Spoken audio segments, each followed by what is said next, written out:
আজকে আমি অনেক হ্যাপি। এই কথাটা যখন হুসাম বলে উঠল, তখন আমি আর পেটুস সাথে সাথে হেসে দিলাম। ওর মুখে হ্যাপি কথাটা শোনার পর আমাদের যে কত ভালো লাগতেছিল। সন্তানের ভালো লাগাই তো বাবা মার ভালো লাগা। সন্তান যখন বেশি খুশি থাকে, বাবা মা তখন তার চেয়ে দ্বিগুণ খুশি হয়ে যায়। সন্তানের জন্যই তো আমাদের সবকিছু। হুসামের বার্থডে এবার হুসামের পছন্দেই সবকিছু করা হয়েছে। হুসাম আমাদেরকে আগের থেকেই বলছে ওর বার্থডেতে যেন আমরা স্পাইডারম্যান কেক নিয়ে আসি, মানে কেকের থিমটা যেন স্পাইডারম্যান হয়। ঠিক বার্থডের 1 মাস আগের থেকে শুরু করছে ওকে যে কত ধরনের কেক দেখাইলাম, এই থিমের নাও ওই থিমের নাও, ওর একই কথা, আমার স্পাইডারম্যান কেকই লাগবে। তো ছেলের পছন্দই আমাদের পছন্দ, যেহেতু বার্থডেটা ওর, তো ওর পছন্দটাই আমরা বেশি গুরুত্ব দিতেছিলাম ওই দিন। ছেলের বার্থডে বলে কথা, পেটুস আর ওই দিন অফিসেই যায় না, অফিস থেকে অফ ডে নেয়। দুপুরের খাওয়া দাওয়া শেষ করে পেটুস কেক আনার জন্য চলে যায়। কেক অর্ডার 2 দিন আগে দেওয়া হয়েছিল, আমাদেরকে যাওয়ার সময় বলে গেছে আমরা যেন রেডি হয়ে থাকি, বিকেল বিকেল বের হয়ে যাব। কিন্তু আমরা আর কি বিকেল বিকেল বের হইতে পারি? ও এসেও দেখে আমরা এখনো রেডি হচ্ছি। সন্ধ্যার ঠিক একটু আগে আমরা বের হইছি, মানে রাস্তায় বিকেল ছিল, যাওয়ার পরে সন্ধ্যা হয়ে গেছে। যাই হোক, আমরা চলে গেছিলাম শেফস টেবিলে, হুসামের সবচেয়ে পছন্দের একটা জায়গা। বার্থডেটা যেহেতু হুসামের, তাই হুসামকে জিজ্ঞেস করছিলাম কোথায় যাবা বলো। হুসাম এই কথা শোনার পরে তার উত্তর ছিল এটা, আমি বিগ প্লে গ্রাউন্ডে যাবো। ও তো আর শেফস টেবিলের নাম বলতে পারে না, ও একটা নামই বলতে পারে, বিগ প্লে গ্রাউন্ড। আর ওর মুখে যখন আমরা বিগ প্লে গ্রাউন্ডের নাম শুনছি, তখনই আমরা বুঝে গেছি ও কোথায় যেতে চাচ্ছে। এরপর আমাদের এটাই প্ল্যান ছিল, বিকেলে আমরা কেকটা নিয়ে বাসায় রেখে তারপর আমরা চলে যাব ওকে নিয়ে শেফস টেবিল, ওইখানে কিছুটা সময় থেকে তারপর বাসায় এসে কেক কাটবো।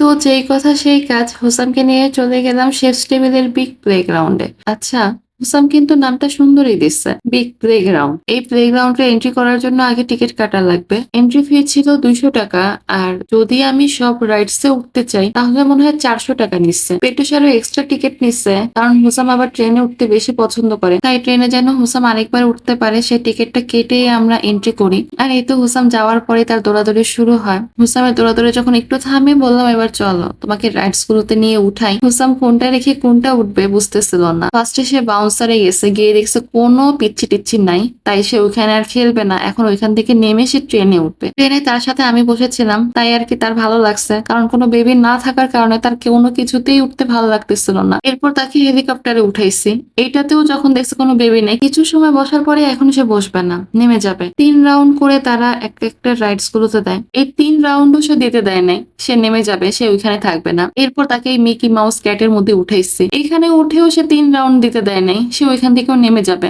কারণ একটাই ছিল, কোনো বেবি নাই কেন, তার একা একা ভালো লাগতেছে না। বারবার একই কথা বলতেছিল, পাপা বেবি নাই তো, কোনো বেবি নাই তো, এই কথাই বারবার বলতেছে। সে কোনো কিছুতেই উঠবে না, তার ভালো লাগতেছে না, বেবি নাই কেন, আমি এখানে উঠবো না, আমার এখানে ভালো লাগে না। কি আর করার, ওইখান থেকে তাকে নেমে আবার আরেক জায়গায় নিয়ে আসলাম, মানে এক একটা করে তাকে উঠাইতেছি। সে ঘুরে ফিরে এখানেই আসবে, কারণ এখানে একটু বেবিরা আছে, এখানে খেলতে তার ভালো লাগতেছে। আর ওইগুলোতে কোনো বেবি নাই, তাই সে খেলবে না। আসলে বাচ্চারা তো বাচ্চাদেরকেই খুঁজবে, তাই না? ও এখন খুঁজতেছে ওর মতন বাচ্চা, বাচ্চারা যেখানে থাকবে ও সেখানেই থাকবে, তাই দৌড় দিয়ে সে এখানে খেলতে আসে। তাকে নিয়ে এখানে যে কতক্ষণ বসেছিলাম, সে খেলতেছে আর আমরা বসে বসে দেখতেছি, আর কি করার। এখানে কিছুক্ষণ খেলার পরে এখন সে আবার ট্রেনে উঠবে। আমরা তো ভালো করেই জানি সে নেক্সট বার আবার ট্রেনে উঠবে, তাই তার জন্য আরেকটা এক্সট্রা ট্রেনের টিকিট নিছিলাম। এইবার ট্রেনে পেটুসকে দিয়ে উঠাইছি, পেটুসে তো বসবেই না, বলছে তুমি উঠো, আমি তো একবার ওর সাথে বসছি, এবার তুমি বসো ওর সাথে, এটা বলে পেটুসকে উঠাইছি। ট্রেনে ওঠার পরও এখানেও তার ভালো লাগতেছে না, তারপর তাকে বাউন্সারে নিয়ে গেছি, কিছুক্ষণও খেলেন নাই। এখানে তো তারা আরো ভালো লাগতেছে না, কারণ এখানে কোনো বেবিই নাই, ও কার সাথে খেলবে। ও এখান থেকে এখন নেমে আসবে, তারপর ওকে বললাম চলো এখন কিছু খেয়ে নেই, এরপর আমরা আবার আসবো। এইটা বলার পর দেখলাম ও হাঁটা শুরু করছে, যেই পরিমাণ দৌড়াদৌড়ি আর লাফাইছে। ক্ষুধা তো লাগবে, ক্ষুধা লাগছে দেখে চুপ করে এসে পড়ছে, কিছু খেয়ে তারপর সে আবার যাবে। ওইখানে যাওয়ার পর হুসামকে একটা বেলুন দিল, সে তো বেলুন পেয়ে মহা খুশি। বেলুন দেওয়ার সিস্টেমটা ভালোই করছে। বেবিদেরকে দেখার পর যখন ওদের হাতে একটা করে বেলুন দিয়ে দেয়, তখন মনে হয় ওরা আরো বেশি খুশি হয়ে যায়। আমরা ফার্স্টে চলে গেছিলাম ওয়াফেল খাওয়ার জন্য, 2টা অর্ডার করছি। আমরা জানি হুসাম তো পুরো একটা খেতে পারবে না, তাই 2টা ওয়াফেল নিচ্ছি, একটা হুসামকে দিলাম আর একটা আমরা খাচ্ছিলাম। আর আমাদের কাছে ওয়াফেলটা খেতে অনেক বেশি ভালো লাগে। এবার দেখলাম হুসামের কাছেও অনেক পছন্দ হয়েছে। এর আগের বার যখন হুসামকে ওয়াফেলটা এনে দিচ্ছিলাম, ও খেতে পারে নাই, আমরা মনে করছি ও এটাও খেতে পারবে না, কিন্তু এবার হুসাম অনেক ওয়াফেলটা পছন্দ করছে, যে এই মজা করে খাচ্ছিল আর বলতেছিল ইয়াম্মি। ওর এক্সপ্রেশনটা অনেক সুন্দর ছিল। মাশাআল্লাহ বাচ্চাটা। আসলে বাচ্চারা যখন কিছু খেতে পারে তখন বাবা মা হয়ে ওই তো চোখে দেখতেছি না, ওই চোখের শান্তিটাই বেশি লাগে। কথায় আছে না, সন্তান যখন খায়, সন্তানের পেট ভরে গেলে বাবা মারও পেট ভরে যায়। সন্তানের খাওয়া দেখে আমাদেরও মনে হলো আমাদের পেট ভরে গেছে। ও যে কি মজা করে খেলো। ওয়াফেলটা খাওয়া শেষ করে তারপর আমরা আবার চলে আসি এই প্লেগ্রাউন্ডে। ওই দিন মানুষজন কম থাকায় আমরা আসলে ঘুরে ঘুরে দেখতেছিলাম। প্লেগ্রাউন্ডটা এত বড় করে করছে, মনে হইতেছিল শেষই হইতেছে না, এই মাথা থেকে ওই মাথা খালি হাঁটতেই আসছিলাম। ওই দিন হুসামকে সবগুলো রাইডসে উঠাইছে, শুধু এই রাইডটা বাকি ছিল। তাই পেটুস আবার বললো এটা বাকি থাকবে কেন, এই রাইডটা তো হুসাম উঠে দেখো কেমন লাগে ওর কাছে। তারপরে এই তো পেটুস আর হুসাম বাম্পার কারে উঠে গেল। পেটুস তখন বারবার আমাকেই বলতেছিল তুমি হুসামকে নিয়ে উঠো। বললাম না ভাবছিলে তোমরা দুইজনেই উঠো, আমি তোমাদের একটা ভিডিও ক্লিপ নিয়ে নিই। তো এই তো অনেকক্ষণ আমরা ওই দিন প্লেগ্রাউন্ডে ছিলাম। হুসামের বার্থডে দেখে আমরা অনেক সময় হুসামকেই দিচ্ছি। দেখলাম প্লেগ্রাউন্ডটাও পুরোপুরি খালি হয়ে যাচ্ছে, তেমন কেউ নাই। হুসামকে বললাম এবার চলো, অনেকক্ষণ হয়েছে, আর ভালো লাগতেছে না। এরপর দেখলাম হুসামও হাঁটা শুরু করছে।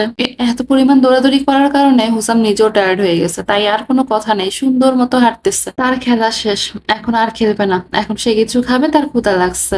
এরপর আমরা শেফস টেবিলের ফুড কোর্ট গুলোতে এসে পড়লাম, এখানে কি কি আছে দেখতেছিলাম। ওই দিন শেফস টেবিলে যাওয়ার পর ভালোই লাগছে, মানুষজন কম ছিল তো হাঁটতেও ভালো লাগতেছিল। ঘুরে ঘুরে দেখতেছিলাম কোনটায় বসবো। হুসামকে জিজ্ঞেস করলাম কি খাবা তুমি, তোমার না ক্ষুধা লাগছে? হুসাম বলল ও নাকি পিৎজা খাবে, কিন্তু আমরা জানি ও পিৎজা একটু খেতে পারে না, মুখে মুখে ও পিৎজা খাবে বলতেছে। তারপরেও বার্থডে যেহেতু হুসামের, হুসাম এটা খেতে চাচ্ছে, তাই ওকে এটাই খাওয়ানোর জন্য অর্ডার দিচ্ছি। Handshake. I love you Husam. I love you, mommy. Husam It's a walking, eh?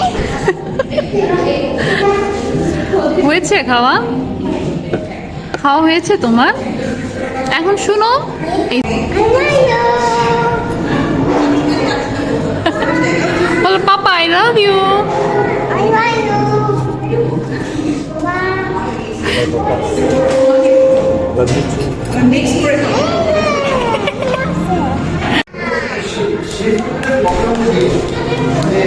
কি বাবা পিৎজা নিয়ে আসছে? Pizza, yummy, yummy, yummy, yummy. Hey, Mama.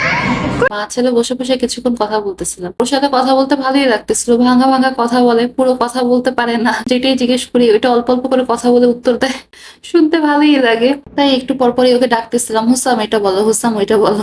যাই হোক, এরপর এই তো আর পিৎজা চলে আসে, আর দেখেন কি খুশি সে তার পিৎজা দেখে। Yummy pizza, yummy pizza.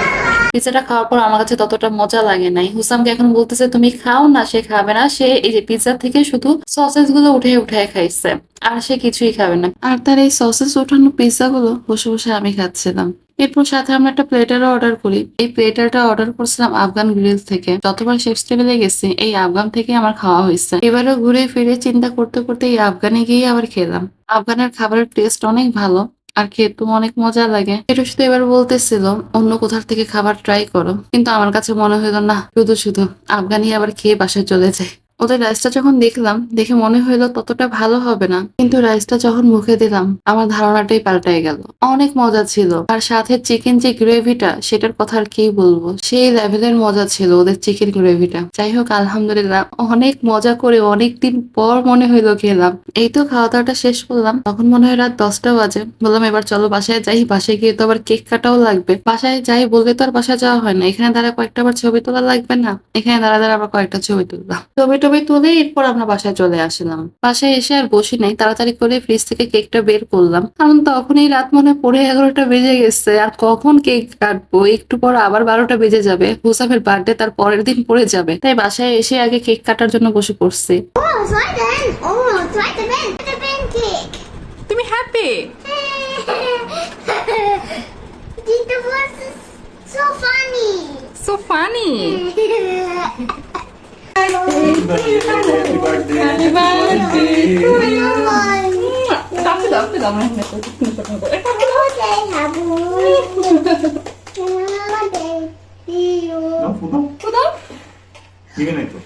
আরো জোর। আমাদের প্রথম সন্তান হচ্ছে হুসাম, আর ওকে ঘিরেই আমাদের সবকিছু।